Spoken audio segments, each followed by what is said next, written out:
Hear ye, hear ye. You are listening to an old-timey podcast. I'm Kristin Caruso. And I'm Normie C. And on this episode, I'll be talking about a corporate promotion. Yay! We love corporations. They are people too. Sounds very exciting. Uh-huh. Nothing goes wrong. No details in that topic. This corporate promotion. What? What's wrong? Is this a sponsored episode? I wish. Damn, yeah, that would be good. Alas, it is not. If anything, it might get us kicked off a couple flights. Oh, something to do with an airline, huh? But, Norm, hold on. Yeah? Hold your horses. We're back from break, baby. We are back, baby. The people demanded us. Technically, we're still on break while we're recording this. Oh, my gosh. But they know how time works. They understand. Yeah. For those who don't understand our recording schedule. You see, we record these before they come out. These aren't live. This is not live, what you're listening to, Yeah. Rhonda. Okay, now Rhonda knows. Yeah. We're happy to be back. It was a nice break. It was a lovely break. What did we do? We went to Colorado. Uh-huh. Did a lot of hiking. Uh-huh. Norm's going to short circuit because he just figured out what time is. What are you going to do about the family trip? We haven't gone on it yet. But it's in the past when they hear this. What are we going to say? It was a lovely time in, where are we going? Wyoming? Yes. Wyoming. It was a great time in Wyoming. And boy, are we glad to be back. Norm, you got a Patreon plug? Or are you just sitting there feeling Do I have a Patreon plug? It took me 1 month to write this. Oh. The whole break I've been working on it. I wondered what you've been doing. Okay. Folks, Independence Day is just around the corner. Oh. The birthday of these United States. I'm sure as a listener, you've learned a thing or two about this here country by listening to this here podcast. Oh, yeah. So why not finally support this small, sexy, independent podcast on Independence Day? Head on over to patreon.com/oldtimeypodcast. For just $5 a month, you'll become a non-threatening fan and get access to our monthly bonus episodes with full video, I might add. My goodness. Ugh. Kristin, you know the real celebration is at the $10 pig butter investor tier, which is often described as slimy yet satisfying. You'll get bonus episodes, signed card and stickers, early ad-free video episodes, access to our monthly trivia parties, 10% off all merchandise, and ad-free episodes of Kristin's old, decrepit, rotting podcast, Let's Go to Court! Woo! So head on over to patreon.com/oldtimeypodcast to sign up. Thank you very much. Norm, well done. Good plug. Thank you. Meanwhile, I did something terrible, which is that I ate Brussels sprouts and then I burped, and we're in a very small room. So I'm sorry to all. Well, will Norm survive this episode? Is this an airtight room? Should we we be concerned? We might want to crack a window. Is there a carbon monoxide detector in here? Are you ready for this? I am, I think. Hang on. What do you have to do? Yep. You got to mentally prepare yourself? I'm locking my computer, giving you my undivided attention. Oh, thank you. We are ready. You know, speaking of carbon monoxide, by the way. What? Yes. I took a little trip to Michigan during our break to see my parents, and I was hanging out in my grandma's old condo, and I went to go do some laundry, and she has a gas dryer. Okay. But no vent for the gas dryer. Oh. So she vented the dryer into like this little white bucket that just collects the lint, I guess. But I was like, this doesn't seem safe. It's not. I was like, this is a gas dryer. You can't do this. So I was like, oh gosh, I hope there's carbon monoxide detectors in here. There were, none of them worked. So I had to run out. The important thing is they were there. My mom was like, you'll be fine. You'll be fine.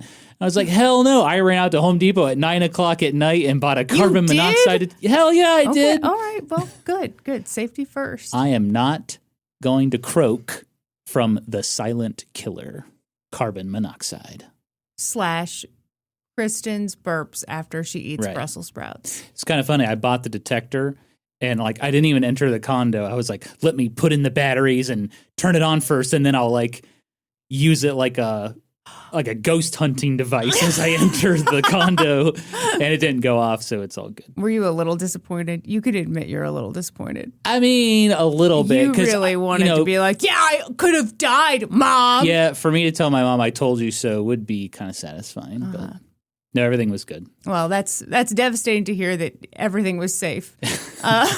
But we do kind of need one in here with your Brussels sprout burps. In a way, it's your fault because you're the one who cooked the Brussels sprouts. I did, and I overcooked them. What'd you think? I air fried them, and I forgot about them, and so they were a little extra crispy. Listen, I didn't want to cook, but you did cook, and so I am grateful. Okay, I'll remember that. All right. Are you ready? Yay. Yeah. Are you ready? Okay. First, shout out to brother-in-law Jay for telling me about this ridiculous story. Thanks, Jay. This is a story that I feel like everyone else on Earth knows. I did not know it. I find it hilarious. Also, quick shout out to Ken Bensinger for the Los Angeles Times. There have been a lot of articles about this, but he wrote the main one. He wrote the article. Shout out to Ken. Norm, this is a story about a corporate promotion that went so very badly. And I submit that it is also a story of how that corporation messed up even further and arguably got pretty shitty in their attempts to correct their original blunder. Interesting. Here we go. Okay, it was 1980, and American Airlines was in a big pickle. Oh, this is about American Airlines? Yes. Oh, my God. I do not like American Airlines. Oh, you're going to hate them at the end of this. Oh, great. Okay. That year, they operated at a loss of $76 million. Inflation? $295 million. Okay. Not as bad as I thought. That's terrible. I mean, at a loss of $295 million? Yeah, you're in the red. Yeah, you just barely dipped your toe into the red there. We got to get that revenue up. So it sucked, Norm. Some say their financial situation was thanks in part to the Airline Deregulation Act of 1978. And I'd love to tell you all about that, but I can't because it's boring. Hey, hey. You're talking to the context slut. Okay, You ain't going to tell me about the Airline Deregulation Act of 1978? Perhaps Jimmy Carter's finest bill he ever signed into law? I don't know about that. Norm, I tried to just even read the Wikipedia page, and I got bored. I also originally wrote in here that I can't tell you because I'm not a context slut. So I'm sorry. You're just going to have to accept, for the purposes of this story, that American Airlines was a hurtin', okay? You know, I am so sick of these regulations. This was a deregulation. Oh, I am so sick of these deregulations. There we go. American Airlines brand spanking new president Robert Crandall knew that they had to think outside the box, baby, and boy, did they. Since they were so tight on cash and since interest rates were super high, why not come up with an amazing offer that would bring in just an influx of cold, hard cash? Why not offer the ultimate frequent flyer program? Why not offer, at a hefty upfront cost, unlimited first-class flights to anywhere that American Airlines flies? Ooh, how about access to all the Admirals Clubs for the rest of the person's life? And hey, why not offer that person a companion pass? Also at a hefty price, but not quite as hefty as the price that they initially paid, so that they and a companion, not always the same companion, mind you, could fly whenever they wanted, wherever they wanted, but always first class. Okay. This has got to be insanely expensive. It certainly should be, don't you agree? Unlimited first-class flights for the rest of your life. Yes, sir. Yes, sir. And they're $295 million in the hole. No, that's the inflation number. What was the actual number? Like $80 million? Yeah, something like that, yeah. Okay. So if you charged $5 million. I think maybe you think it'd be worth it? You could get some good cash flow going. Okay. Well, let's see what they charged. But first, you haven't even heard the name of it because it's kind of a cute name. Okay. They called it American Airlines AirPass. And the word AirPass starts with 2 A's, and they're both capitalized because it's cute. AirPass. It has taken me so long to not read it that way, or like AAirpass. I'm interested in the AirPass. Do you mean the AirPass? I sure do. It was a beautiful thing while it lasted. The program launched in 1981 and went through a few different iterations over the years. People could buy the passes for life, but they could also buy them for just 5 years. And in fact, the airline offered a bunch of different versions of the AirPass over the years. But for this episode, we're going to focus on the most fabulous offer of them all. The one that, in 1981, offered a lifetime of unlimited first-class travel for $250,000. Oh, my God. No!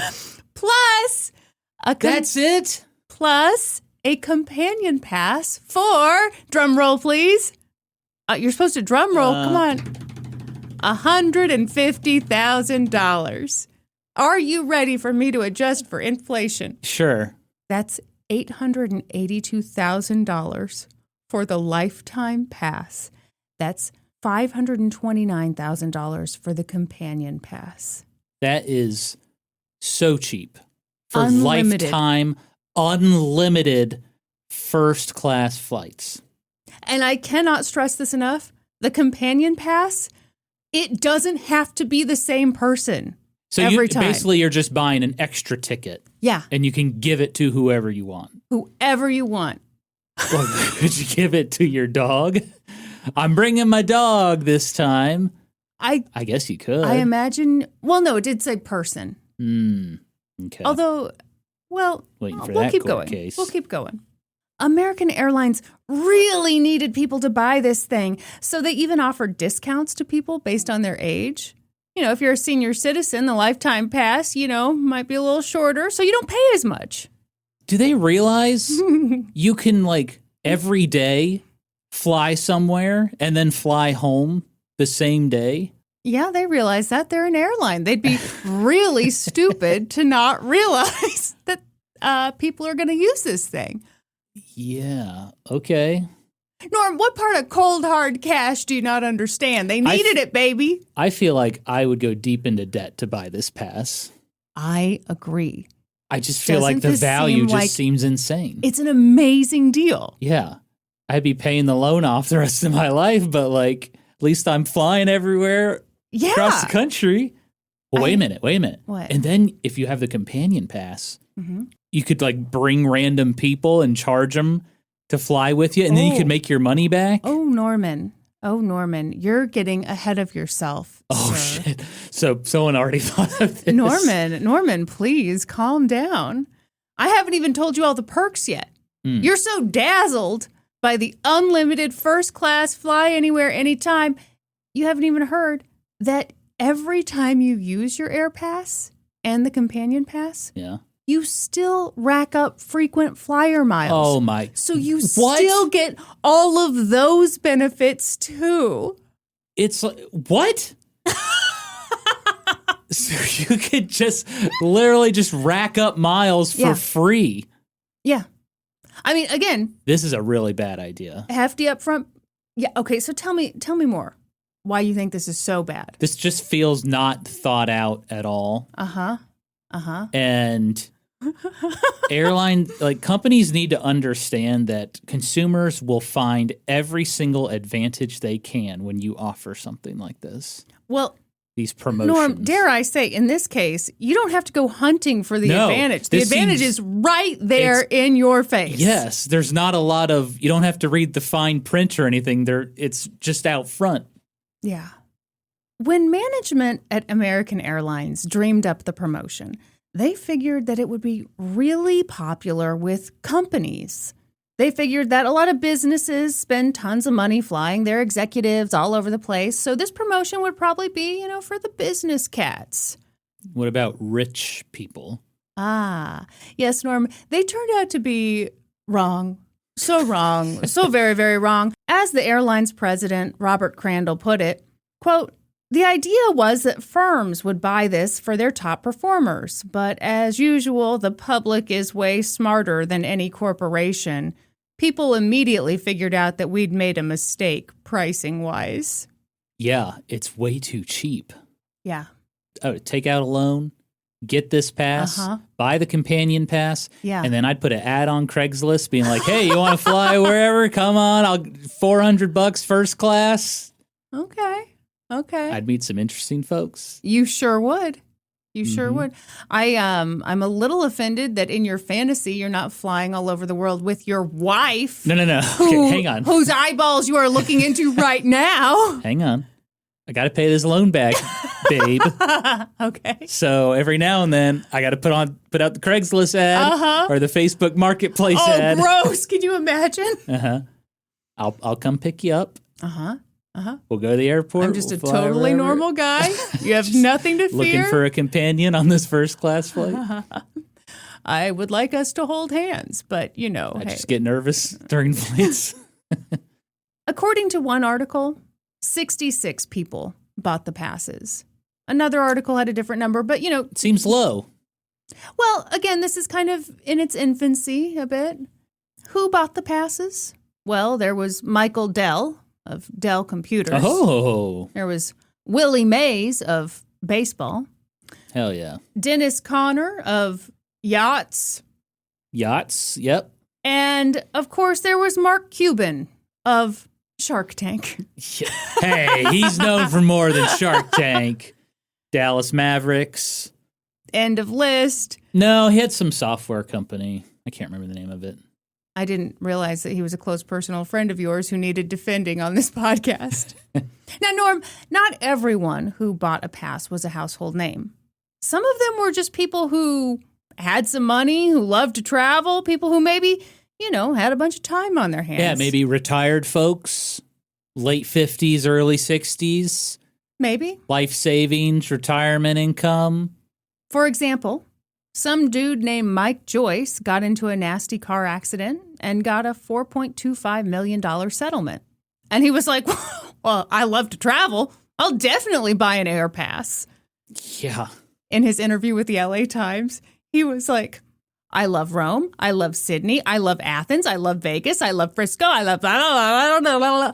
This dude just traveled all over the place. In fact, when that LA Times article came out in 2012, Mike revealed that in a 25-day span the previous year, he'd flown to London 16 times. Good God. Maybe he should just do an extended stay. Why? You don't have to. He's got an AirPass. Oh, wait, so this happened when he had the AirPass? Yes. Okay. If he'd paid retail for those flights, it would have been $125,000. Instead, it was free. Kind of, because, he paid up front. I didn't even think about international travel. Yeah, anywhere. That's even worse. You were just thinking about the continental United States? Yes, even that's a crazy deal. And now international? Yeah. Oh, my God. How desperate for cash was this company? Too desperate. I mean, they sound like you trolling Facebook Marketplace and Craigslist for companions. A 37-year-old guy named Stephen Rothstein bought the AirPass in 1987, initially because he traveled a lot for work as an investment banker. Wait. What? I can't believe it lasted that long. Oh, it's going to keep lasting, baby. And Stephen quickly decided that the AirPass was the best thing he'd ever purchased in his life. Yeah. So 2 years later, he bought the companion pass. And oh my goodness, did he enjoy himself. He loved flying. He flew all the time, Norm, and his friends really benefited. For example, if a friend of Stephen's said something like, oh, there's, some cool new exhibit at the Louvre in Paris. The Louvre, yep, which we all know and love. He'd be like, well, cool, let's go. And he'd fly from his home in Chicago to his friend's home in San Francisco, and then they'd jet set off to Paris together. Oh, my God. Why not? He'd meet him in San Francisco. Sure. So that they could do the companion pass. Sure. That is just insane. Oh, yeah. I mean, if you had the time, there'd be no limit to the fun you could have with this thing. You could go everywhere. You could be like, hey, what if we watched the new My Big Fat Greek Wedding movie in Greece? Wouldn't that be cool? What year are you from, Norm? How is that the first thing that comes to mind? I'm just thinking of like the most minimal thing to do that would, for traveling to Europe to go see a movie. Norm? Which you can do here in many places, I hear. But imagine going all the way to Europe to just go to the movies. But you could do it because it's free. Yeah. And then you get on a flight and come home. Right. And you've racked up your frequent flyer miles. Okay, now what can you do with these miles? I mean, I don't really... Because he's already flying for free. What the hell do you do with the miles then? You can give stuff away to people. Like, you can give flights away. You can do whatever you want. They're your frequent flyer miles. Can you redeem them for, like, holiday hams or gifts? You know, that's... Sharper image stuff? That's the one thing I didn't look into was the holiday ham exchange. What's the exchange rate? Stephen flies to France with his friend, comes back with 25 holiday hams. Everyone's excited. Stephen had a ball. Over the next 25 years, he booked more than 10,000 flights. He loved flying to New York. He flew there 1,000 times. I'm sorry. Did you say 10,000 flights in a year? In 25 years. Oh, 25 years. Okay. Whew. Really misunderstood that. He flew to New York 1,000 times. He flew to Tokyo 120 times. He flew to Sydney 80 times. Sometimes he flew to Ontario because there was a sandwich there that he really liked. And, you know, he could just go eat the sandwich. Oh, that's even worse than my big fat Greek wedding idea. As soon as he said that, I was like, I cannot wait to tell him about the sandwich. Fuck, that's really good. His wife, Nancy, later said, Stephen got on a plane like most people get on a bus. Yeah, why not? It's free. Sure. Sometimes, if Stephen was flying alone, he'd go up to a stranger in the airport and offer them his companion pass. Oh, my God. What? Yeah, why not? Yeah, it wasn't against the rules, and it always made the other person's day, you know. All of a sudden, you're upgraded to first class just because someone was nice to you. When Stephen went to the airport, he was a very happy dude. He knew everybody. American Airlines was his playground, and the airline loved him back. It seemed. In 1998, he got a lovely letter from American Airlines President Robert Crandall, who'd recently bumped into him.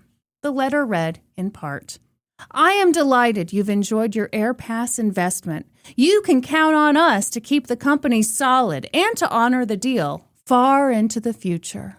I feel like that is not true at all. What could go wrong? I think he's already...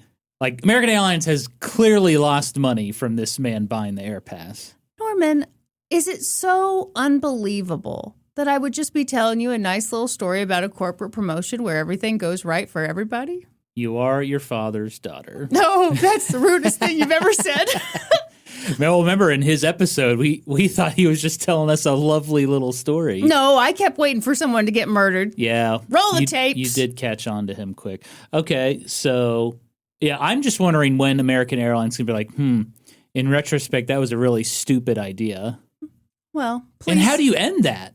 How do you end it? There's got to be some legally binding things here. Sure. There's got to be. It'd be crazy if there wasn't, right? Yeah, would be crazy.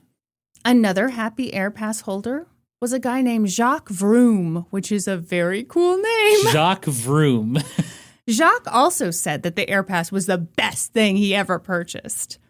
It had been a pretty big purchase for Jacques. He was a, quote, direct marketing catalog consultant, which I don't really know what that means. But when he bought it, the AirPass was now $400,000. He'd never spent that much money on anything before, but he figured it would be worth it. So, just as you suggested earlier, Norm, He went out, took out a loan, 12% over 5 years, and he definitely got his money's worth because for the next 20 years, Jacques flew approximately 2 million miles every year. He loved that AirPass. He had a son in college up in Maine, so, he just flew out to all the football games because why not? Yeah, why not? He flew to France to have lunch with friends. Why not? He was vrooming all over the world, Naturally, these frequent flyers became known to the airline staff. One flight attendant came to know Jacques so well that as soon as Jacques sat down in his first-class seat, the flight attendant would come around with 3 salmon appetizers and a glass of champagne. Jacques didn't even have to ask for it. He felt like freaking royalty. Well, he does hold an AAirpass. I mean, God, he's getting salmon and champagne on these. So the food is free too? Yeah, obviously. Jesus. What else does this offer? Foot rubs. I mean, that'd be the cheapest thing they're offering. It's funny. In the beginning, American Airlines had really wanted people to purchase these AirPasses. Oh, they needed it so bad. They were so desperate to sell them. I mean, that's freaking desperate. Yeah. This whole idea. Let me guess. The company was able to get out of that hole. They were making money. Mm-hmm. And then they're like, we're actually losing money on the AirPasses now. Well, that's an interesting theory. Norm, I regret to inform you that I'm not even done telling you about the perks. Oh, there's more perks. Yeah, so in addition to all the stuff I've already covered, these AirPass holders also got extra assistance. They were assigned their own agents who could help them book flights wherever they wanted. And those agents often went above and beyond because, these are the best customers. If the customer was afraid of missing a flight, the agent might book them on multiple flights so that they could fly out whenever. If the customer really wanted some extra room on the plane, then the agent might book a flight for their companion pass, knowing that the companion seat would be empty. Stephen took a liking to his go-to contact at the American Airlines Platinum desk. Her name was Lorraine Cross, and she was from North Carolina, and she'd always book his flights, and they talked so often that they had this kind of cute thing where at the end of the call, she'd say, "Bye now," and he'd say, "Pay later," and, it was just adorable. Oh, so sweet. In fact, Stephen flew so often and had such close relationships to the American Airlines employees that years later, when his 15-year-old son died suddenly in 2002, 10 American Airlines employees attended the funeral. Wow. Yeah. I mean, you're flying that much, you get to know the employees. You would get close to people. I got to know the lady that worked the drive-thru at Taco Bell near our house. Ruth. Yeah, you're also a very important Ruth, man. I miss you. You were great. Always had a great attitude. Always very sweet. She doesn't work there anymore. Norm, sadly. Are you okay? I mean, just reminiscing. I wish that I could hold a spot in your heart the way Ruth does. Oh, you do. The same spot. No, the biggest spot in my heart. Now, of course, American Airlines did eventually raise the price of the AirPass. In 1990, the price of an unlimited pass plus a companion pass was $600K. 3 years later, they raised the price again, this time to a little over $1 million. Okay. Yeah, inflation's killing us here. Adjusted for inflation, that's $1.4 million for the 1990 price, which again, I think is too low. Still too low. And $2.4 million for the 1993 price. Mm-hmm. It was a lot of upfront money, but as one AirPass holder put it, hey, once you get past that, forget it. It's lifetime. Yes. You don't have to pay ever again. It was incredible, but maybe a little too incredible. In the mid-90s, American Airlines got a little cagey about the lifetime pass. It seems maybe they were starting to realize that they'd made a really bad deal. Do we know about how many people have the pass now? One article I read said 66 people bought this thing total. Okay. Another article had a slightly smaller number. So that's your ballpark. Man, I'm shocked not more people didn't buy it. It makes me wonder if maybe some people thought the airline would fold. And so you wouldn't get the lifetime pass? Yeah, I guess I don't know how big American Airlines was back then, but Well, they were in the red. I knew they were in debt, but I mean now they're one of the major airlines, so man, I would so get one of these. Spirit. Maybe Spirit can offer a lifetime pass.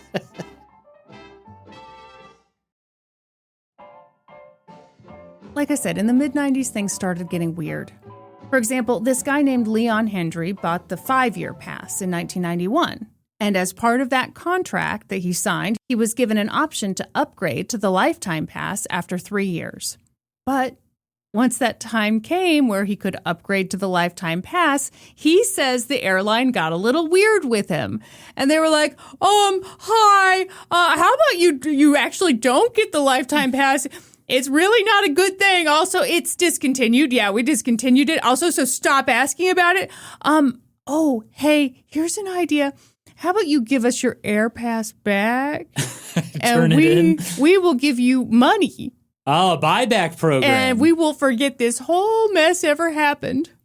But Leon was like, no, hell no. Mm-hmm. The AirPass is awesome. I am keeping it, baby, and I am buying that lifetime pass because I've got a right to. In 1994, the airline stopped selling the unlimited passes. They were done. But what do you do with the 66 people? Slow down, Norm. By that point, the airline had discovered what the customers had already discovered, which was that, the AirPass was expensive, but if you used it a bunch, it was like the deal of a lifetime for the customer. Yes, it's like a charity. But for the airline, it really sucked. The truth was the AirPass didn't do any of the things it was supposed to do for the airline. It was supposed to bring in just a ton of money, but it kind of didn't. Hell no. Instead, it was too cheap. Well, and also, as you kind of mentioned already, this thing didn't fly off the shelves. Yeah. So it did bring in some money up front, but it cost them tons of money in the long run. And as the 2000s rolled around, the airline started really worrying about their bottom line. Times were getting tight again. It's like the Beanie Babies of corporate promotions. Going all in on Beanie Babies. Norm, that's a bad example because Beanie Babies have famously held their value. I don't know about that. I liquidated our retirement accounts. It's all Princess Diana Beanie Babies. Get a fact check on that. Yeah, I'm just shocked that they thought this was a good idea. To get cash flow. I mean, the foot rubs would be a better idea. It's $20, you'll get a foot rub in first class. That sounds disgusting. I am strongly against anyone taking their shoes off on an airplane. I have seen some stuff on the internet of customers behaving badly on planes. Airplanes are buses. They truly are. Buses of the air. In 2004, they did briefly revive the AirPass. Oh? They put it up for sale in that year's Neiman Marcus Christmas catalog. How much? $3 million for the lifetime pass, $2 million for the companion pass. That is still too cheap. Adjusted for inflation, $5.2 million for the lifetime pass, $3.4 million for the companion pass. That's just too cheap. That is way too cheap. You think so? Yeah. $5 million? $5.2 million? Yeah. Well, we don't even actually need to talk about this because literally no one bought those passes. Interesting. Yeah. American Airlines continued to struggle. And in 2007, an analyst took a look at the airline's expenses and profits, and they were like, whoa, hey, do you guys have any idea what the AirPass program is costing you? Oh, please tell me you have a number. Please tell me you have a number, Kristin. The short answer was no, they did not really have any idea how bad this was for them. But then once they started digging, they realized, landslide of poop, we done fudged it. The AirPass is terrible for our business. But Norm, as you have already mentioned several times, what could the airline do now? they'd stopped selling the passes. So that was good. They'd stopped the bleeding. Stop the bleeding. Yeah, but what do you do with the 66 people flying to Greece every weekend to watch my big fat Greek wedding? Could they take the L? Could they hope that the lifetime pass holders all died in mysterious accidents, thereby tragically ending their lifetime passes? So wouldn't that be a shame? Assassinate. No. Just wouldn't it be a shame? Wouldn't it be a shame? I'm not saying they actually considered this. This is all jokes. This plane's going to... purposefully crash the planes of the AAirpass. No, Norm, they couldn't do any of those things. So what do you think they did? Well, they offered a buyback, I bet. We'll give you, $1 million. Give us back the AirPass. Okay.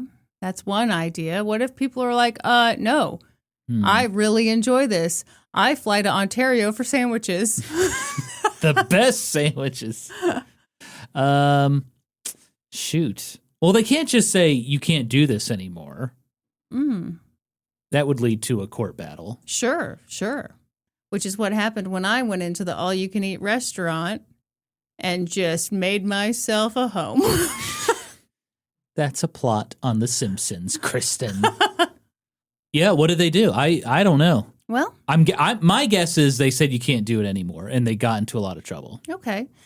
They decided that their best bet was to figure out if, please God, dear Lord, some of the AirPass holders were violating the rules, so that hopefully, please God, dear Lord, they could revoke the person's AirPass. Oh, they could like plant a gun in their carry-on. Now, this is just me talking here, but also maybe if no one was actually breaking the rules, because in fact there hadn't really been any substantive rules in the first place, maybe they could make rules up after the fact and then be like, we're taking your AirPass and it's all your fault. You can't do that. Oh, you can't? Well, okay, you could, but you'd have to have them agree to a new terms of service. Blah, blah, really? blah. You think that's how this is going down? Yeah, it should be. Enter Bridget Cage, a member of American Airlines' elite revenue integrity team. Her mission? To take a look at all the AirPass users and destroy anyone who was abusing their privileges. She started with the most frequent flyers, Stephen Rothstein and Jacques Froome, who we now know and love. Mm-hmm.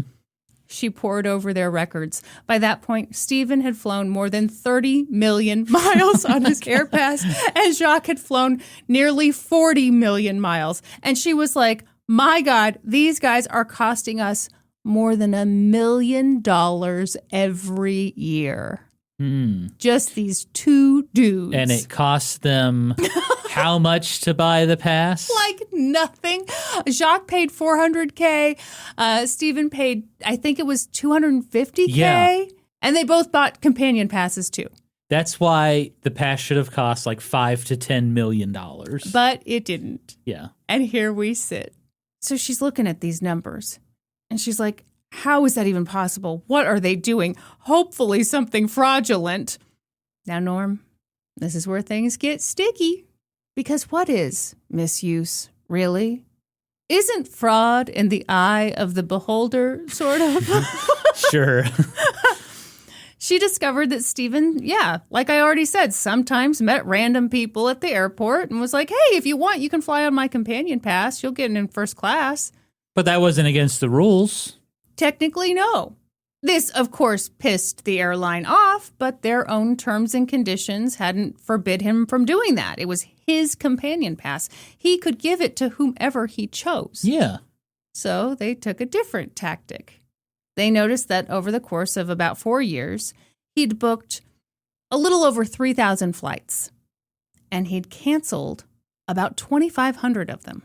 Interesting. Okay. They called it speculative bookings. The airline decided that what he was doing was booking flights that he never intended to take, and that, apparently, was fraud. Even though, if we're being technical, and I think we should be technical, there was no rule against this practice in the contract that Stephen signed. Well, and wouldn't fraud mean he stands to gain something from it? If he just books a flight and doesn't go, what does he gain from that? Good question. So how is he committing fraud? Well, that's up for debate. I guess so. Stephen's attorney would say he wasn't. So Stephen showed up at Chicago O'Hare in mid-December of 2008, ready to hop on a flight to London. Again, he's in his playground. He loves American Airlines. They love him. Life is good. Woo-hoo, hoo-hoo. Stephen checked his bag. He got to the gate, and an employee for the airline was like, nope. Oh. Not happening. That employee handed him the following incredibly bitchy letter, which I will read to you now. Ooh.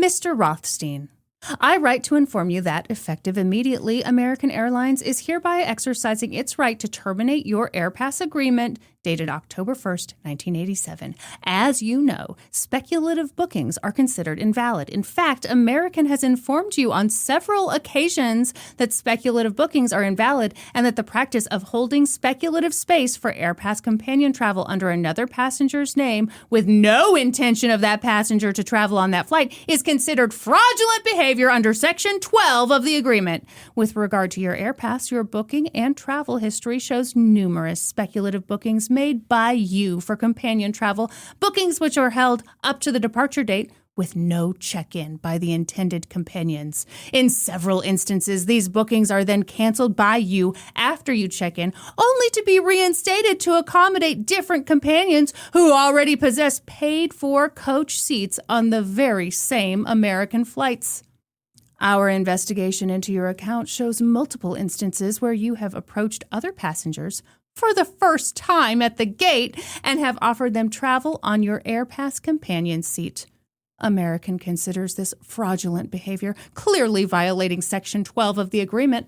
We have determined that your usage of the AirPass account is in violation of the applicable terms and conditions referenced above. Therefore, American exercises its right to terminate the AirPass agreement under Section 12. In addition, American exercises its right to terminate the agreement under Section 17C, separate and independent of the foregoing grounds under Section 12. Also terminated is the Admirals Club membership associated with the agreement. In addition, American is closing your Advantage account. All current, unused mileage is forfeited, and all future Advantage flight reservations have been canceled. Good day, sir! They didn't say that part, but you know. You lose. Good day, sir. Yeah. They went full Willy Wonka on him. Wow, that would be a hell of a letter to receive when you're trying to go to London. I would add, they say in this letter, we told you multiple times you shouldn't be doing this. For what it's worth, Stephen says, no, that did not happen. I was going to say, we haven't mentioned that before.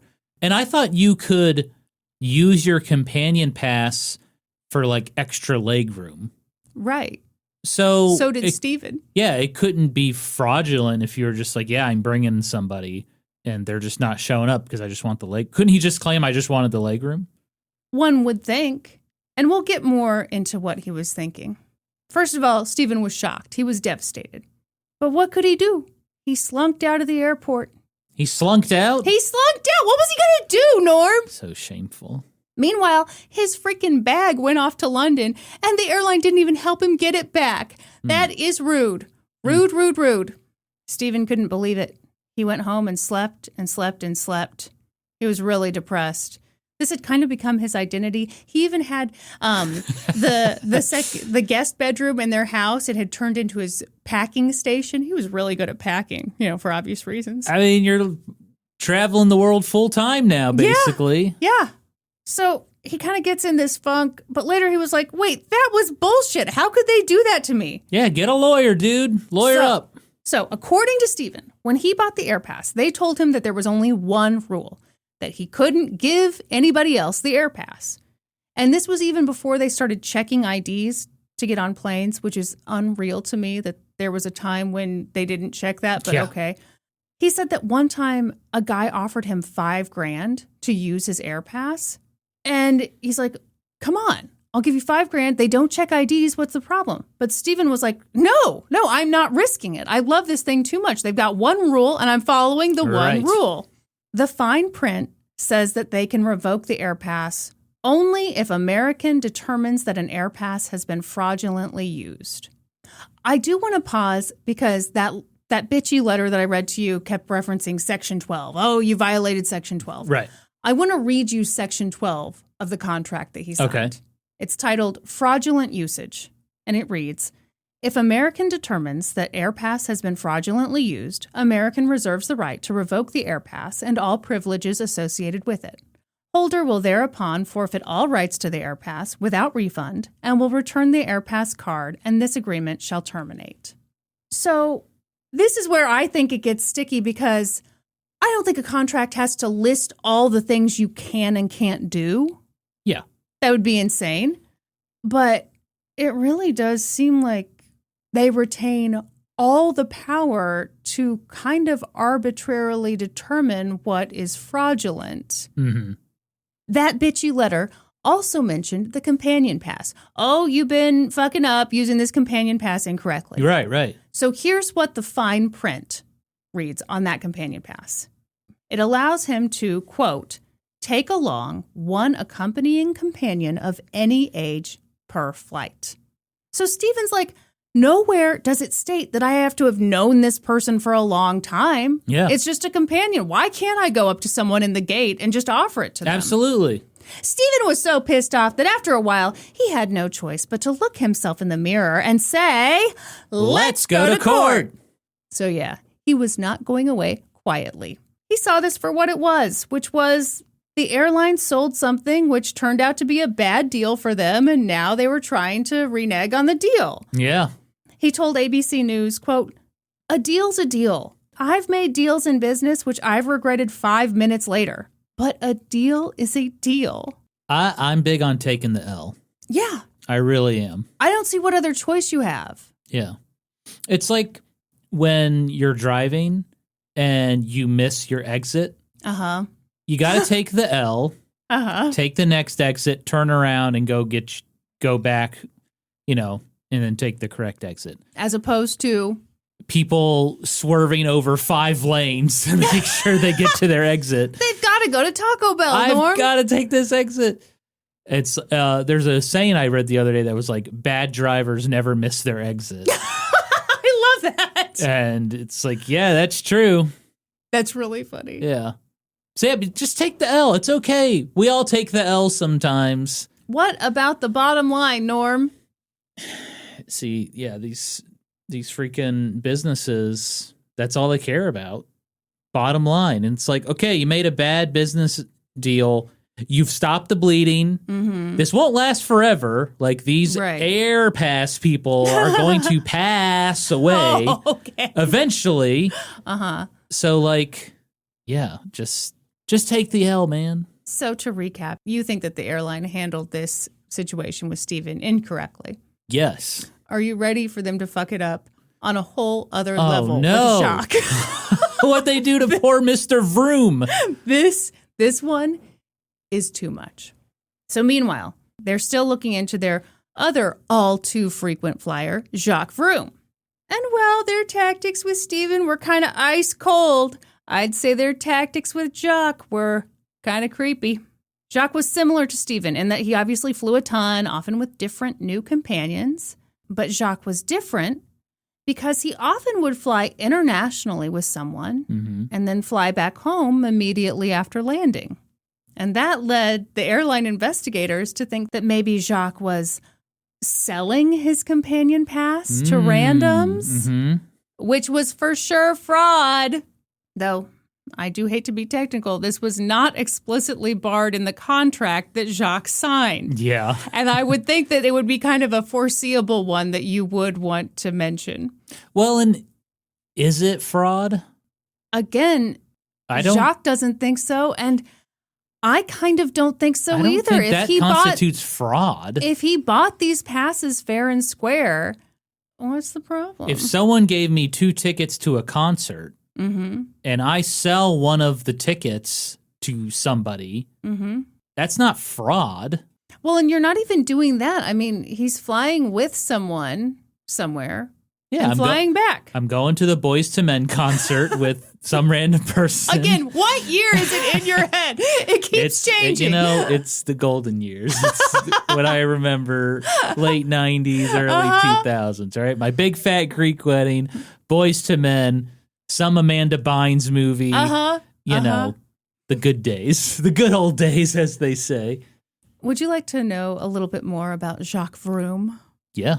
The following intel comes from an email written by the airline's head of global investigation. That man's name, I am not lying, no shit, his name is Chick Dickey. What?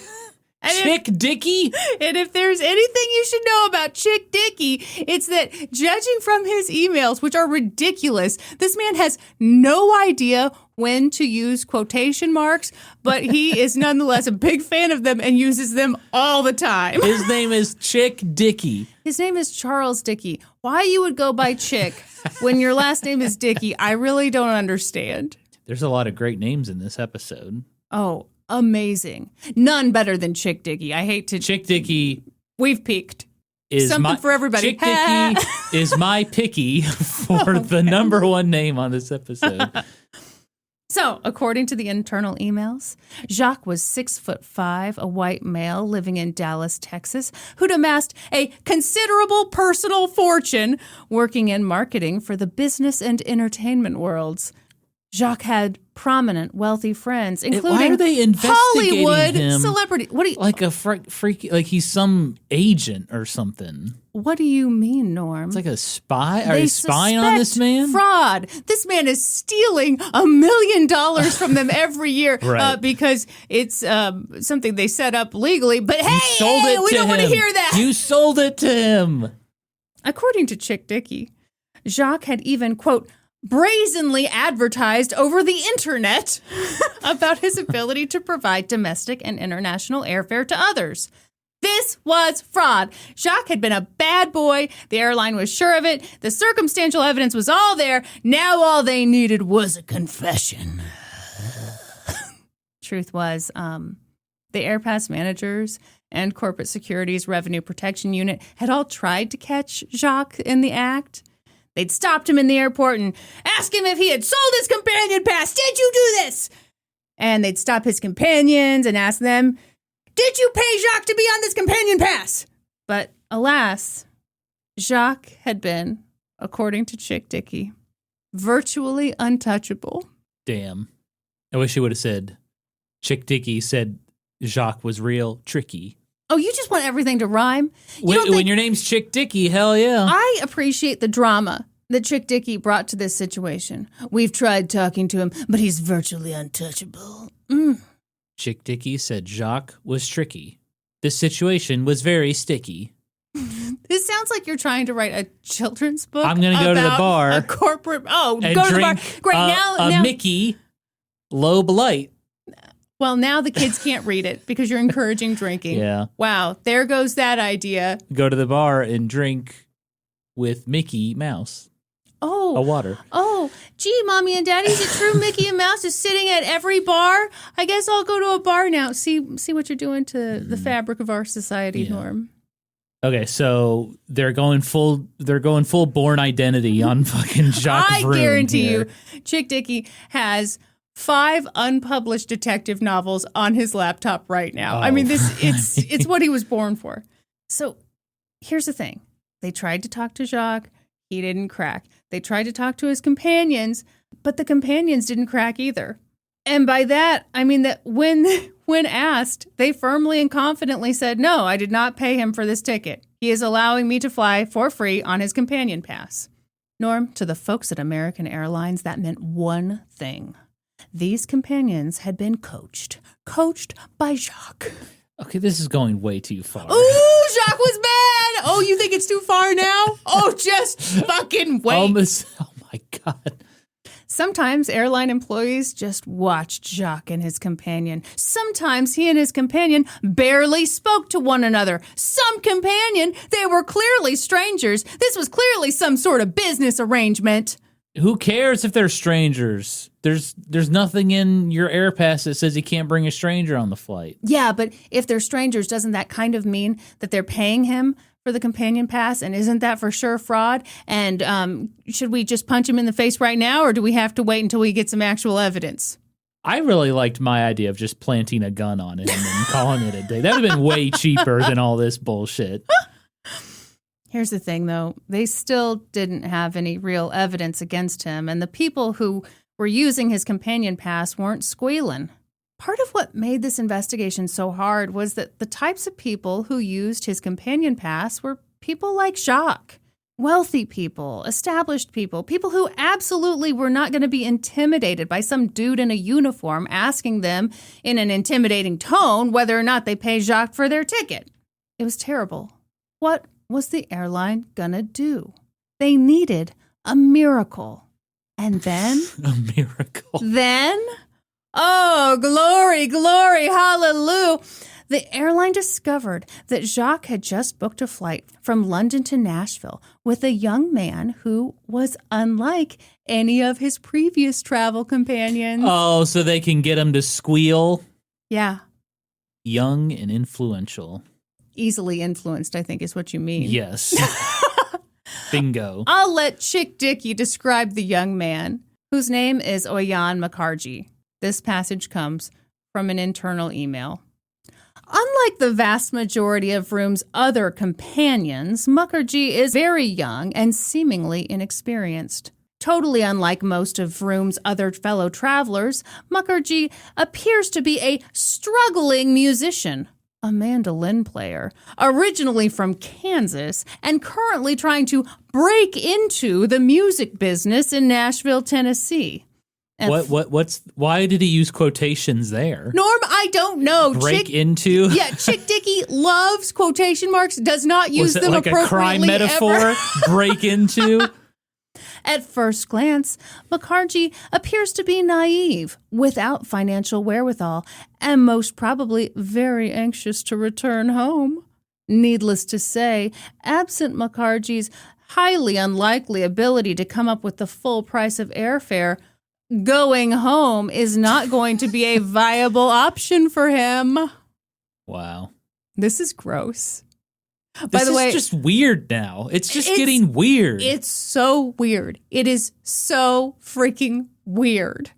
Your corporate promotion backfired. Now what are you doing? You're tracking down this 22-year-old going, he doesn't look rich. I bet we can make him squeal like a piggy. Interrogate him under the heat lamp at the airport Bojangles. Like, what the fuck? This is so strange. Just admit it was a fuck up and move on. Norm, Find some other way to make more money.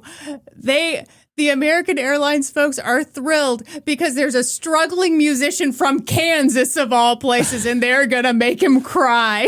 He's from Kansas. I know he's stupid.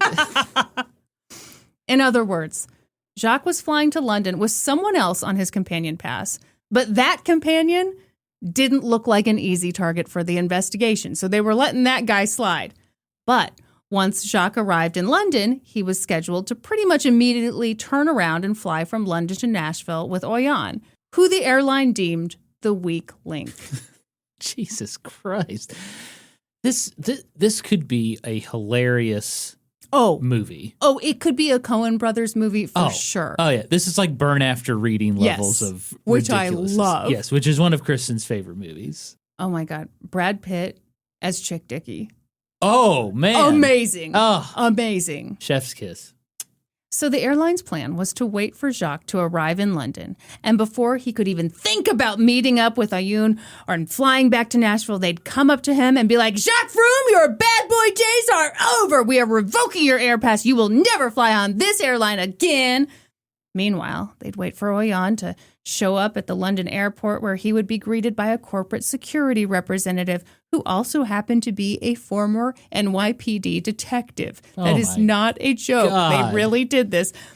That woman would give Oyan the bad news that Jacques' AirPass had been revoked and that unfortunately he no longer had a flight back home to Nashville, but maybe they could get him back to Nashville if he agreed to talk. Oh my God.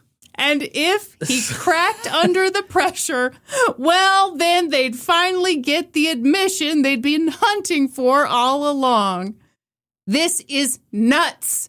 I feel like the stakes are a little too low for all this work. Right? Yeah. This is creepy. This is so unsettling. Yeah. Soon enough, the day of Oyan's flight came. It was July 30th, 2008. He was just an unsuspecting young boy. Jacques Vroom landed in London and his companions skedaddled. probably to go see Buckingham Palace. Who wouldn't?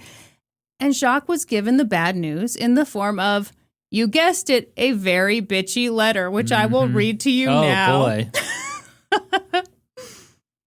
Mr. Vroom, I write to inform you that, effective immediately, American Airlines is hereby exercising its right to terminate your AirPass agreement, dated January 4th, 1990. As you know, American AirPass companion seats cannot be sold or bartered. Section 12 of the AirPass agreement clearly states that AirPass travel is subject to American's rules tariff, as in effect at the time of travel, and any other general terms and conditions applicable to travel on American, which may subsequently replace or supplement such tariff. American's tariff prohibits the sale of an AirPass companion seat. Similarly, the Advantage program's terms and conditions prohibit the sale and or barter of Advantage award mileage credits and or tickets. Any such tickets are void if sold for cash or other consideration. Since December of 2003, your AirPass travel history includes well over 100 different companions on 500 flight segments. Numerous flight segments involve one-way companion air travel to international destinations, with your return flight departing less than 24 hours from arrival. In many instances, your return flight from these international destinations is only a few hours after arrival. We have determined that your usage of the AirPass account is in violation of the applicable terms and conditions referenced above. Therefore, American exercises its right to terminate the AirPass agreement under Sections 13 and 18C, okay? This termination also includes the termination of the corresponding Advantage account and Admiral Club's membership. All future flight reservations have been canceled.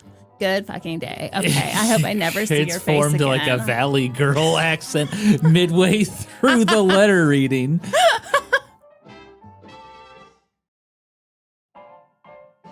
What did you think of that? Yeah, they're desperate to end these air passes. I was hoping you would say that Jacques was a bad boy and you are now on American Airlines' side because they did such a totally chill and normal investigation into this guy. I'm curious to hear about the companion. Well, first of all, you should know that Jacques got that letter and he was like, what are you talking about? I didn't sell my companion pass to anybody. I never have.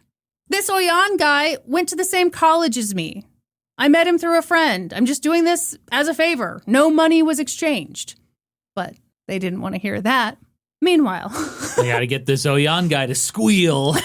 At approximately 11:20 a.m., poor Oyan showed up at the American Airlines check-in desk in London's airport. From there, he was whisked away into a private office. Was it a dingy room with just one metal chair in it? Probably. And the former NYPD detective began to question Ayun. Oh, my God. She put the pressure on. She told him that she'd get him a ticket back to Nashville if he'd just admit that he'd paid Jacques to fly on his companion pass. What do you think of this? I think it's weird and gross.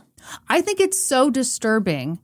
And I hate to call this a confession because it's like, you're not the police. No. But this is a coerced confession. If you're saying you can't fly home right now unless you say X, Y, and Z about this other guy, then I will arrange for you to fly home. A company taking a customer into a private room and interrogating them is insane. What do you think happened, Norm? I hope the guy laughed and left. I think you're going to be pretty happy because they underestimated this guy. He was like, I don't know what to tell you. I didn't pay Jacques anything for this ticket. And I mean, you're right. I don't know him well. I met him in March through a friend, but no, I didn't pay him anything. But like any good pushy detective, the woman questioned him again. She said, well, Jacques no longer has the AirPass. It has been canceled, which means your seat on this flight has been canceled. So I'll ask you again. How did you get this ticket from London to Nashville? How much did you pay for the ticket? How much did you pay? Perhaps he's telling the truth and he didn't actually pay for it. Yeah. You assume Jacques is selling. See, that's the problem. They're just automatically assuming that Jacques was doing this thing. Well, and they might be right. But how many people are you going to harass before you just accept that, like, hey, we got to take the L on this? Well, and again, the stakes are too low. The worst case scenario for this young man is, oh, I don't get to fly today on this airline. I guess I'll get a different flight. You're saying they should have seen if he had any nude photos he didn't want getting out? Yeah, it's not like we're going to throw you in prison or a gulag or whatever. It's just like, you can't fly today at this time. She's like, I will put you in the Tower of London. So, no, Oyan once again was like, I told you I didn't pay anything. It was free. In other words, like a pistachio left out in the Arizona heat, Oyan was a tough nut to crack. Kristin. It seems at some point that the investigators tried to do that thing where they left. Oh my God, this is an airline! Where they left Jacques and Oyan together in a room alone, hoping the two of them would pour their hearts and souls out to each other, admit everything. That didn't happen. Instead, Jacques was like, what the hell? I want to talk to the highest ranking person at this airport. And Hell yeah, I'm an AAirpass member, baby. Not anymore. And the American Airlines people were like, you can talk to our legal department. And also, would you look at that? Here's an officer. The officer will be escorting you from the area, but not to prison because we don't have that kind of authority. We will be locking you into the Hudson News for 2 hours. You bad, bad boy. We will keep a log of any magazine that you thumb through and any snacks that you consume. That interaction hadn't gone quite how the airline had hoped. They didn't get their confession. And yeah, they did end up giving Oyan a coach flight back to Nashville. Hey, fucking better. Right. That's a lawsuit too. You would think. Now, Norm, I can hear in your voice that you're concerned about the airline. You're on their side. You want them to get this guy. I sure hope everything goes well for American Airlines. Well, don't worry. They had other irons in the fire, okay? Because there was this other guy named Sam Mulroy. He was a personal trainer. In fact, he was Jacques' personal trainer. And the two of them had been scheduled to go on a flight to Europe together. And once again, American Airlines thought that they'd found another weak target. Which is interesting because if I'm thinking about personal trainers, male personal trainers from Dallas, yeah, I don't think that this alpha male is going to crumble. Hell no. Yeah, they were wrong. He's from Texas. This one's the most ridiculous one to me. Oh, it gets more ridiculous. Yes. So I have a document from Sam. Okay. I'm going to start by reading to you an email that he received from an American Airlines employee. Just out of the blue, he's getting an email from an American Airlines employee. Well, not out of the blue completely, because, this investigation is very real and very valid and shouldn't be made fun of at all. Right. But, if I was booked on a flight and I got an email from an American Airlines employee, to me, that would be out of the blue. Sure. What? Why are you emailing me? Okay, yeah, what did this say? I'm going to read this to you, and I think the context, it'll kind of fill in as I read the email. You know I love context. This came to him on Monday, August 4th, 2008. It came from Linda Navarro, and she wrote, during our telephone conversation on July 31st, you stated that Jacques Vroom had supplied you with a ticket from DFW to LHR in exchange for payment of taxes. At the time, you advised that you did not yet know the exact amount that would be charged. Please advise the details of the transaction, including the amount agreed upon for payment, as well as the form of payment, whether cash or training sessions. Your Advantage account will be released upon receipt of the information. Thank you for your cooperation. What phone call? Payment of taxes? Where's this coming from? All valid questions. Norm, when Sam received that email, he decided to write another email. It appears maybe he wrote it under their complaints section, giving feedback. Here's what he wrote.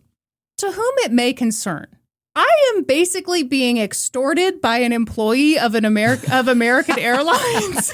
Yeah. In an effort for them to punish another customer. I would like to file a formal complaint and make sure this behavior is not only admonished, but that no one else has to endure these types of tactics from a publicly owned and government-regulated company. No kidding. I have copied the email from the offender below, but I want to set it up with a more detailed explanation as follows. Okay, context sluts, you ready? Here we go. Yeah, please. I was set to travel with, on August 31st, 2008, with a Mr. Jack Vroom, who is a lifetime American Airlines AirPass holder. I have known him for over 20 years, and I have never taken him up on an offer to accompany him on any trips. As an AirPass holder, he and a guest fly first class for free anytime, anywhere. However, I have recently started fitness training him, and when he told me he was going to London this summer a few times, I jumped at the offer because I have friends in Stockholm I wanted to visit. After he booked the tickets, I asked him if he incurred any costs, and his response was, quote, "I'm not sure because I don't know if there will be any taxes going on from Heathrow as we'd have to take British Airways to Stockholm." I said, "I don't want you to have to pay anything, so if there is, maybe we can just add it on to your training package." He had already purchased 10 sessions. On August 30th, I received an email from Mr. Vroom saying he was stuck in London and would not be able to take me on our scheduled date. I called American Airlines, booked a ticket with 90,000 miles, and didn't miss a beat. However, I received a call the day of departure from Linda Navarro of American Airlines and was offered a first-class upgrade if I would tell her if I paid Jack money for the previously booked ticket. Oh my God. She stated she had confirmation that I had. I repeated to her verbatim what I wrote above and was told, "That's not enough for the upgrade ticket. We need you to confirm that you paid." I asked her how she had confirmation of something I didn't do and if I was being accused of any wrongdoing. She said I can't divulge that information and that I wasn't being accused of anything. That was the last time I communicated with her regarding this subject until I received the email below. I haven't been accused of wrongdoing, nor did I even fly with Mr. Vroom, and yet my Advantage account has been frozen until I do what she says? Is this legal? Yeah. I'm getting a hold of a DA tomorrow to see if I can press criminal charges as well as possibly filing a civil suit. There we go. The American Heritage Dictionary defines extortion as... he's doing that. Illegal use of one's official position or powers to obtain property, funds, or patronage. I have to pause here. I love it when someone has to break down to... The dictionary defines this word as this. Right. I see no other way to look at this. First, it was tell us what happened and we will give you a carrot. I did and got nothing. Now it's tell us again the way we want to hear it or you will get the stick. Please help me resolve this. And I would hope for you to sanction American Airlines and Ms. Navarro for their actions. Sincerely, Sam Mulroy. What an insane story this is. He also sent a follow-up email. This is much shorter, but I like it. It read, I would like Linda Navarro's supervisor to contact me ASAP. I am being extorted by her in an attempt for her to pursue another passenger for some vendetta that has no bearing on me. She has frozen my AA account unless I provide her with basically a false statement. I have filed a formal complaint and I'm calling the DA's office tomorrow to see if I can press charges. Thank you. Damn, they messed with the wrong personal trainer. They sure did. Okay, this is nuts, right? Yes, this has gone off These the are rails. horrible tactics. Yeah. You are going up to random customers and like, okay, you asked the question, they answered it, they may be lying, but you have no proof that they're lying. Yeah, and you're acting like... And you're holding their you have Advantage any accounts? authority here. Oh my gosh. A few weeks after all this went down, American Airlines sued Jacques. They alleged that he'd sold and bartered his companion pass multiple times, and when he did that, he fraudulently accumulated frequent flyer miles off of both his travel and that of his companion. They're suing him? Yeah, but they're suing him to cover the losses that they incurred. Jacques didn't take too kindly to being sued, Norm, so he looked himself in the mirror, which was a handheld one facing another mirror, and he said, let's go to court for a countersuit! Because the contract that Jacques entered into with American Airlines didn't expressly prohibit him from selling his companion pass. Mm-hmm. And yeah, American Airlines did eventually prohibit that practice, but they did that 3 years after Jacques bought his lifetime pass. Yeah. Did he sign New terms of service? New user agreement? Yeah, I don't think so. Unfortunately, though, the court stuff didn't go so hot for our boy Jacques. Damn. Investigators did discover some instances of people paying Jacques for their flights. But, like a good hooker, he claimed that the money was for other stuff, not the flights. Hear that all the time on cops. Yep. It was $1,000 for a hug. Mm-hmm. As for our other frequent flyer, Stephen Rothstein, well, in 2011, a federal judge found that Stephen had, in fact, violated his contract with the airline by booking seats under fake names. But even that is sort of a funny thing, in my opinion, because, yes, he did occasionally use his companion pass for Bag Rothstein, which was obviously just for his bag.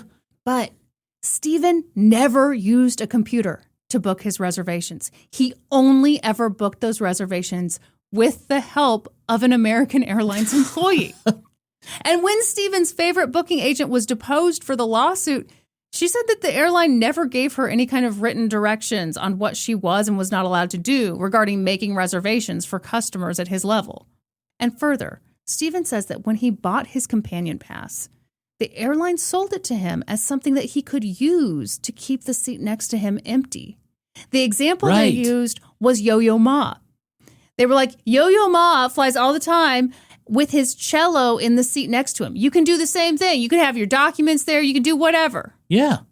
In other words, he got in trouble for doing something that the airline employees knew about and helped him do.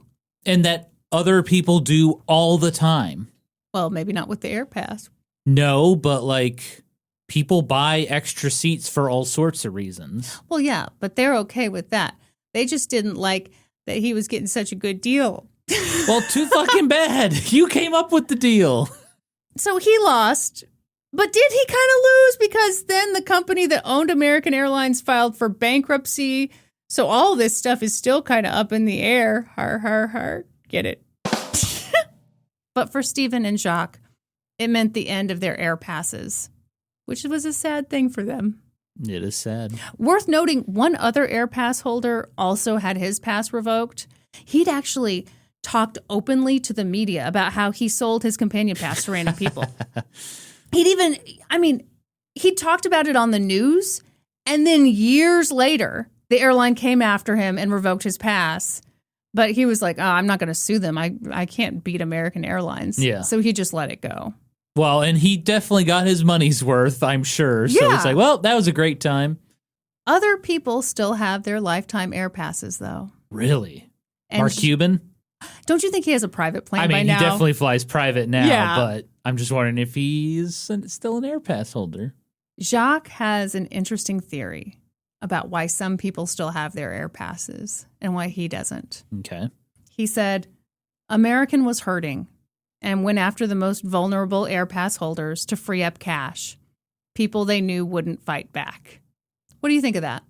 From the tactics they used to get these confessions, and that makes sense to me. It's interesting to me. It does make me wonder, were these two truly the most frequent flyers? Or were they guys who were not famous? So, they can't make too big a stink. Yeah. And guys who maybe didn't have as much money as everyone else. Mm-hmm. Or, hell, maybe they were just the two top users and they had to take them down. Yeah, you can be the most frequent flyer, but also not be, super famous or... Yeah. So, possibly. And Norm, that is the story of a terrible deal for a business, but a fabulous deal for the consumer. Jesus Christ. So had you heard this story before? I knew that American Airlines, well, not American Airlines, I knew an airline did have some lifetime pass, and then they canceled it. That's all I knew. I didn't know it was American Airlines, and I didn't know they went batshit fucking crazy trying to get people to cancel their air pass and take it away from people. That is ridiculous. I think this might be more common with companies than we think it is. That they look into people. But boy, does it creep me out. It's weird. I just love that they chose these targets and these targets did not flip. Yeah, it seems like a huge waste of time and resources. And Well, I don't know. They're saving a lot of money now because Jacques and Stephen aren't flying. yeah, but now they're known in history for this ridiculous story. I mean, it is really And stupid. we can make fun of them now. But we can't make fun of Chick Dickey. Oh, yeah, we can. Because That's an Chick easy Dickey target. knows all about quotation marks. I wonder if Taco Bell has been keeping tabs on me. Why? This guy's been redeeming his Fire rewards tier. There's no pretty way this guy regularly. eats this much Taco Bell. We are losing so much money. This man's redeeming for the cheesy gordita crunch every time. Every day. By the way, yeah, that's my advice for you. If you have the Taco Bell rewards, you get like a free menu item if you Norman, earn you enough want to be points. sponsored by Taco Bell so bad. That'd be great. But they have the cheesy gordita crunch as a item you can redeem. That thing's like $5.99. That's huge value, folks. What? You're looking at me. I am. I'm in Because love. you love me? I'm in love. Yeah. It's true. You do It's love true. Taco Bell. I do. I also Yeah. love Taco Bell. That's why you're the lady for me. Norm, I got to tell you, I loved this story. I thought it was so stupid, but I love really bad business decisions where ultimately no one gets hurt. I don't love, but I do find it hilarious the lengths people will go instead of taking the L. Yeah. Yeah. All right. You got Great any- job. Thank you. Yeah, that was very entertaining, and that's what I love about this podcast. We You can never know what you're going to do get. those long, serious topics. We can This do- was very serious. but we can also do This those was deeply serious. those one-off, hilarious, ridiculous topics. I can tell you don't feel sorry enough for the airline, and I do I'm not. sorry to hear it. At all. Can you believe, speaking of airlines, can you believe Southwest Airlines took away the bags flying free perk? No. Can you I believe hate that? it. I hate it so much. When they announced it, I was just like, there's literally no reason to fly your airline now. That was what you had. You That was cried it. into your Taco Bell. No. Here's the thing. I've never all- liked Southwest that All much. these airlines suck. Yeah, pretty much. So what are we going to do? There's nothing we can do. Exactly. Exactly. Yeah, you just have to book a ticket on some other airline. And they're all bad. So what do you think the best airline is out of like the US airline? I don't know. I don't fly enough to know what Yeah. the best one is. All I know is I always hate flying. And I every hate time flying we too. fly, I'm like, that's it. Next time, we're going first class or nothing. And then when it comes time to buy a ticket, You look I'm at the like, price. holy shit, it can't be worth it. And then we fly coach, and I'm like, This sucks. yeah, it's a cycle. When I was in my YouTube heyday going to all the video game conventions, I remember in the beginning I was like, this is so cool. I'm flying around the country. Uh-huh. After like year 2, Yeah. I was sick of it. Yeah. Just the flying was just terrible. Terrible. Now, if you'd been flying first class, Up in the sky, popping champagne, living the life. yeah, then I think you'd feel differently. You'd be saying, bring me another one of those little salmon appetizers, please. And I will take the foot rub now No one's while I touching eat your the salmon. feet. All right, can we wrap this thing up? We can. Folks, we're happy to be back. Thank you for putting up with us while we are on our break. But yeah, we are ready to bring joy and knowledge and humor to your ear holes. Wow. Norm, you, I can tell, are completely unaware that you are the one who has to lead the outro. I can tell you don't have it pulled up. I do. No, you don't. Kristin? Look at it right now. You know what they say about history hoes. We always cite our sources. That's right. For this episode, I got my information from the article The Frequent Flyers Who Flew Too Much by Ken Bensinger for the Los Angeles Times. The article, My Father Had a Lifelong Ticket to Fly Anywhere. Then They Took It Away by Caroline Rothstein for Narratively. The article, The Rise and Demise of the AirPass, American Airlines $250K Lifetime Ticket by Zachary Crockett for thehustle.com. Plus more. Check the show notes for a full list of our sources. That's all for this episode. Thank you for listening to an old-timey podcast. Please give us a 5-star review wherever you listen to podcasts. And while you're at it, subscribe. Support us on Patreon at patreon.com/oldtimeypodcast. Join the Reddit community, r/oldtimeypodcast. Follow us on Facebook and YouTube and Instagram at Old Timey Podcast. You can also follow us individually on Instagram. I'm at Kristin Pitts Caruso and he's at Gaming Historian. And until next time, toodaloo, ta-ta, and cheerio. Goodbye. Bye. See ya. See you.